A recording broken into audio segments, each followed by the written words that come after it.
नमस्ते बच्चों, स्वागत है आपका हमारे इस नए वीडियो में।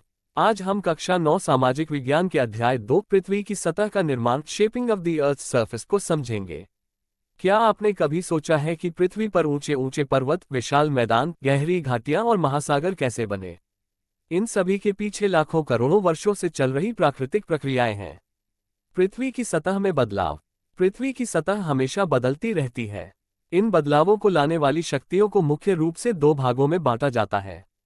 पहली आंतरिक शक्तियां इंटरनल फोर्सेस और दूसरी बाहरी शक्तियां एक्सटर्नल फोर्सेस।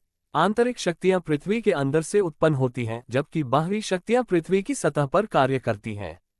पृथ्वी की आंतरिक संरचना। पृथ्वी अंदर से कई परतों से बनी हुई है। इसकी मुख्य 3 परतें हैं। पहली भूपर्पटी क्रस्ट, जो पृथ्वी की सबसे ऊपरी और पतली परत है। दूसरी मैंटल, जो क्रस्ट के नीचे स्थित मोटी परत है। तीसरी क्रोट, जो पृथ्वी का सबसे अंदरूनी भाग है। स्थलमंडल और टेक्टोनिक प्लेट। पृथ्वी की ऊपरी कठोर परत को स्थलमंडल लिथोस्फीयर कहा जाता है। यह एक बड़े टुकड़े के रूप में नहीं है, बल्कि कई छोटे बड़े भागों में विभाजित है। इन भागों को टेक्टोनिक प्लेट्स कहते हैं। ये प्लेटें बहुत धीरे धीरे गति करती रहती हैं और पृथ्वी की सतह में बड़े बदलाव लाती हैं। प्लेट विवर्तनिकी सिद्धांत। प्लेट टेक्टोनिक थ्योरी के अनुसार पृथ्वी की सतह कई प्लेटों से बनी है जो लगातार गति करती रहती हैं। जब ये प्लेटें आपस में टकराती हैं, अलग होती हैं या एक दूसरे के पास से गुजरती हैं, तो पृथ्वी पर कई प्रकार के परिवर्तन होते हैं। प्लेटों की गति के प्रकार। टेक्टोनिक प्लेटों की गति मुख्य रूप से 3 प्रकार की होती है। पहली अभिसारी सीमा कन्वर्जेंट बाउंड्री, जब दो प्लेटें एक दूसरे की ओर बढ़ती हैं।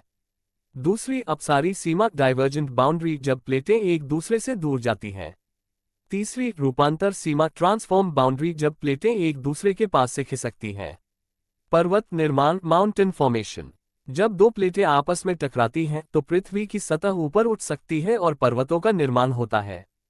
हिमालय पर्वत इसका एक प्रमुख उदाहरण है, जो भारतीय प्लेट और यूरेशियन प्लेट के टकराने से बना। तो बच्चों, आज हमने जाना कि पृथ्वी की सतह में परिवर्तन कैसे होते हैं, पृथ्वी की आंतरिक संरचना क्या है और प्लेट विवर्तनिकी सिद्धांत किस प्रकार पृथ्वी को आकार देता है। अगले भाग में हम जानेंगे भूकंप, अर्थक्वेक, ज्वालामुखी, वॉल्केनो, बाहरी शक्तियां, एक्सटर्नल फोर्सेस, अपक्षय, वेदरिंग, अपरदन, इरोजन और निक्षेपण, डिपोजिशन के बारे में।